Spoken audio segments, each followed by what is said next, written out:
So by the time I'm sworn in February, I've taken the Gazette notice to the Speaker to show that I've changed my name. So I was sworn in as Martha Karua. Wow. Okay? Just to show my detractors a bit of style.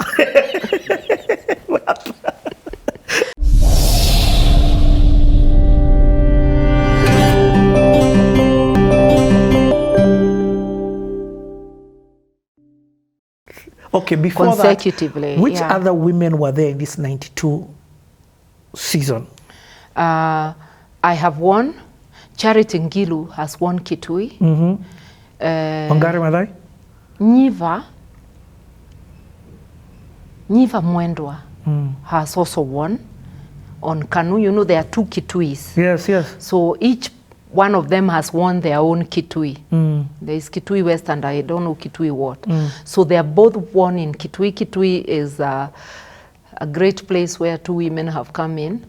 And there is, Wangari Maathai comes in, does she come in 2007? Yeah. Yeah, she didn't win in 2002. Okay. It is somebody else who has come in Teto. Gethenji. Yes. Is the one who comes in Teto. Gethenji, the father of Honorable Domo Gethenji. Yeah. So that year, remember Wangari was also going for presidency. She didn't win Teto and she didn't win presidency. Whoa. In 92. She's the first woman to ever run for presidency. Yeah. Okay. So then Mary Wanjiru of Kinangop. Then Agnes Detei, Ukambani had most women 3. Agnes Detei of Kibwezi. And then there is, it wasn't Julia. Who was it? Was it Phoebe? Yeah, then there is Phoebe from Karachuonyo. And at this time, there's 6 women. There's no women's rep and there's no... No. We are just those 6 women. Of course, there's no even governor. We have the constitution. Yeah, we are just those 6 women in a parliament of 169. Do you feel like the ruling party of the time rigged? Do you feel like did Kanu win? Yeah, or did Kanu... They manipulate. They didn't rig. They won, but there were places they were manipulating, but the manipulation was not on the scale of today. If you count the Matiba vote, the Jaramogi vote, the Kibaki vote, and anybody else who vied on opposition, but those were the 3. Yeah. Their votes were, the opposition vote was more. Over 65%. Wow. Moise was 33. Opposition combined, I think, had almost 67. So the country was overwhelming for change, but... It was split. Yeah, we were split. Wow. So we lost. Okay. So we come to 1997 the same. But just before 97, I just want to figure out, what does it mean then to become a member of parliament? I've become a member of parliament. What's your role? What's the job of a member of parliament? I've campaigned as Martha Njoka, and I've been insulted by my opponents that I'm divorced. Oh. So I decide I'm going to be sworn in as Martha Karua. So I immediately do a deed poll, which is the legal papers for change of name, and I register it in January. I've won the election in December, end of December. I do a deed poll in January. We are being sworn in a date in February. So by the time I'm sworn in February, I've taken the Gazette notice to the Speaker to show that I've changed my name. So I was sworn in as Martha Karua. Wow. Okay? Just to show my detractors a bit of style. If the name is an issue, let me just confirm to you, it is so, yes. So I changed my name. And when I went to the constituency, I didn't do many stories. I would go with my 2 children to a church, Harambe, and I would tell them this is Wawera and Edward Joka, for the simple reason that their father is Joka. Yes. From today on, you will refer to me as Martha Karua, for the simple reason that Karua is, the women will finish your father. That's the logic only. That's the only thing I marketed. Wow. And I remember one time in court, because I was still practicing, I was going to parliament and I was still keeping my law firm. Because in parliament, the salary is 5,000. At that time? Yeah, together with allowances, it comes to 19 something. No, Martha. I needed my practice. My father was so disappointed. He said his salary was better as a teacher than mine. Your salary, was 19,500. Yeah. So I am maintaining my practice to maintain my politics. Okay? So I used to go to court in the morning, bunge in the afternoon. The main salary, actual salary was 5,000. Allowances were 15 something after taxation, 19 something. So that's what I was getting. Okay. What was your role as a MP? Representing the people, representation, watchdog on government actions and spending. And the government at this time doesn't have majority. And policy. They have a majority, of course. They had a majority? Yes. Between the combined... Let me tell you, the gerrymandering is such that KANU with 33% had a majority as against the opposition having 67%. Explain gerrymandering. Gerrymandering is creating constituencies unfairly. And that's what we are talking about when we say 1 man, 1 vote, 1 shilling. It's equalize my vote to the next person so that my vote counts the way your vote counts. So how can Kenya have been ruled by 33% when 67% are saying no? Parliament was dominated by KANU. They still have a majority. Because some of their constituencies would have more. Even today we have constituencies with 19,000 voters, less than some MCAs, because we have wards that have over 30,000 voters. When the average constituency has close to 100,000 voters. So if you have a constituency of 19,000 voters or 21, it means the constituency, like some have over 160,000 voters, that person's vote has 6 or 7 times the weight of that one. That's what we mean. Wow. You are representing people, not area. So let my vote count. You see? When it comes to services, for hospitals, for education actually, money is given on basis of heads. So it's capitation. Capitation means per capita, per head. Health should also be per capita. The only money that should not be per capita is for infrastructure. Yes. Because if you're building a hospital, you need all the money to finish it. If you're building a road and the road is 120 kilometers and mine is only 20, it can't be per capita, it's per project. Build my road and build also that road that is 100. So we are not saying anybody be oppressed. We are just saying for essential services, give me equality. Yeah. What makes MPs become compromised once they enter into the space? It's rent seeking and self-interest.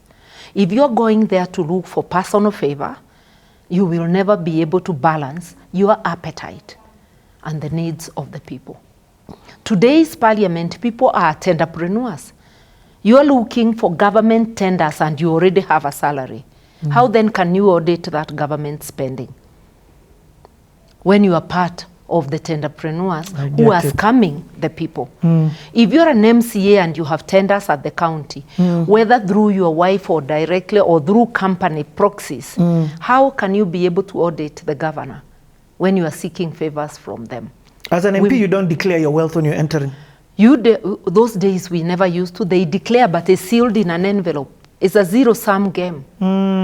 We should have, in an era where the Constitution commands openness, transparency, declaration of wealth of public servants should be online, so that you Google my name, you see my wealth.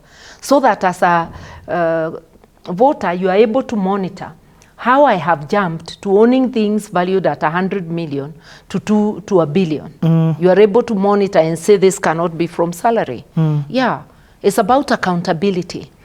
Were you approached as on your first year to sway votes in a different direction? Like, I'm trying to be as candid and honest with this conversation. For example, I understand the finance bill.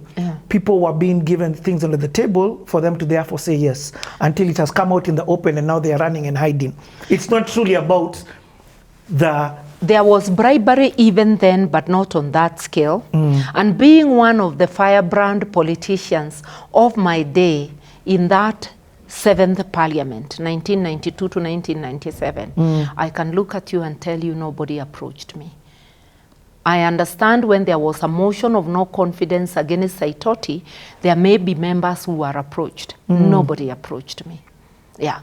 I was one of the very vocal anti-government MPs. So nobody, I actually used to joke even during the coalition government, how come nobody approaches me?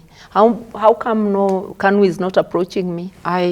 Do they think I don't need money? But because of being outspoken and being able to say my mind, irrespective of how I'll be viewed, I think there was that, it protected, it ring-fenced me. This is not the season when you walked out on Moi. It is, the season I walked out of Moi is the second term. Okay, yes. In 2001. Yes. 2000 and then, no, 2001 twice, but only one time is remembered, the Kirugoya one. Okay. I had earlier walked out of him in Kianyaga Stadium, but the way the seating was structured, it was not as dramatic. Okay. Yeah. Before that, in this period, in this first term period as MP, is there a shift in the, because of multipartism and now different, yes, because of multipartism, is there a shift in the country? Not much, except that you have people speaking out in parliament, but the Kanu regime is doing the best to completely sit on the opposition like they are rolling a chapati. They were clawing back on political pluralism. They will not avail stadiums for us to do meetings. Wow. They will not give permission. You can be given a permit. Those days we needed a permit from the administration. They might give you and cancel on security grounds before the meeting, or hire goons to come and interrupt you. So it was not easy. I remember once calling a meeting for my constituents. It is my meeting, but the district officer comes to interrupt my meeting, and it is my microphone. I told him, Bwana Dio, you will not use my microphone to address the people. Go tell the government to buy you a microphone.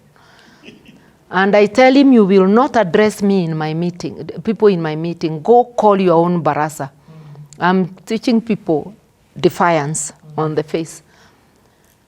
And because he was being very overbearing, I told him if it's the crown bothering him, I just quickly took the kofia from his head and threw it away. And the meeting finished. They never again came to interrupt my meetings. At least that particular DO did not return to my meetings, Because what can I do? I'm elected in a very breathing battle.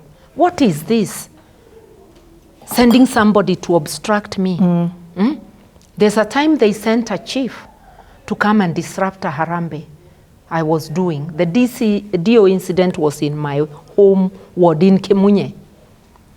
The chief incident was in a place in Gariama. I was having a church fundraiser, and I am there raising the funds, and the chief comes and snatches the paper from me. My people, my bouncers, lifted the chief up like paper, took him outside, offered him a bit of advice, and akasalimiwa, and then he was left outside. Then I asked the congregation, you are the ones who invited me. Those who are afraid are at liberty to leave. And if you tell me as a congregation to go, we'll stop the harambe. But if you want us to proceed, we will proceed. To ask them, do I proceed or do I not? A majority said we proceed. The church minister was afraid. I saw him removing his clothes. And I told the people, he is a human being. Let us allow him to leave. And so he left. We conducted the harambe. The chief, after being offered some greetings outside, he returned. I heard that he was asking while outside there, like speaking to himself, how will he have exercise his authority over the people again? So he apologized to my people and pleaded to be allowed to come back inside, you know, to nice. save face. Yeah. So I was asked, and I said, so long as he behaves and he has to sit where we can see him in case he moves. So he came and sat opposite. He sat quietly, we finished the function and left. He never complained to the police that he has been greeted or anything. The matter ended there. But that taught other chiefs not to interfere in matters they know nothing about. And was it difficult? And I didn't send my bouncers to discipline him or anything. They greeted him on their own. Yes. A question on development. At that time, there's no CDF. No. So not at all. How then do you bring development to your constituency? You know what we must first understand is that the work of an MP is not to develop. It's policy, yes. It's to push the government to develop and audit government actions, push policy, represent the people, audit government, 3 things. Yeah. But I still brought development, and mind you, KANU was not taking development even where they had their MPs. Yeah. I was able to galvanize the community, get project initiatives, take them to partners. Like I was able to revive Kabare water project that had gone out of use with the help from the Danish. I was able to help to restart a complete new project, Gegeka water project in Jukaine. I was able to start a project in Kariru. I had several water projects. I had several projects in schools using partners. So I had things that those in government did not have. I get it. Yeah, and I remember even Mudavadi, when he was Minister for Finance, asking me, when we met at the Danish ambassador's cocktail, asking me how did I get such a huge project. And I told him, just the way you negotiate for the government, I negotiated for myself. Nice. You know? So I'm grateful to those agencies that supported me, because being a female MP and the first one in that area, it was very important for me to sustain myself, to go beyond the usual MP. Anyona and Shikuku were elected repeatedly on basis of representation only. But for females, you have to do a little more. I was good at representation, as good as they were, but I had to do more. So I also did development, if you like. Yeah. And that really helped. I believe that laid a foundation for my sustainability, being seen as a doer, and especially a youthful female MP. And I was able to come back the second time. I had no opposers in my party. What's your relationship like right now with the former president at this time? Do you begin to form a relationship with Mwai Kibaki? But because at that time he's your party leader. He's not just my party leader. I mean, he's national executive at the Secretary for Legal and Constitutional Affairs. I've already been elected to the party. And I won one of his foremost soldiers in Parliament and out of Parliament. Yeah, so we had a cordial relationship. Yeah, he even came to my constituency, and I was, when we were campaigning in '97, and I'm relating to the people, the many projects. He later asked me, you know, how, Martha. He was also marveling how much I had done. Yeah. Okay. For context, because the audience sometimes will shoot me for not asking a million questions. Yeah. This is over 65 years lived. I cannot compress it into... Over 66. I'm going to 67 this September. Yes, over 67, as you've had. Over 66. Don't make me 67 before September. Over 66 years lived. I cannot ask every single question. So we're going to move fast a bit with this story, and also because I'm cognizant of her time. So we're taking a break and we're coming back. Yeah.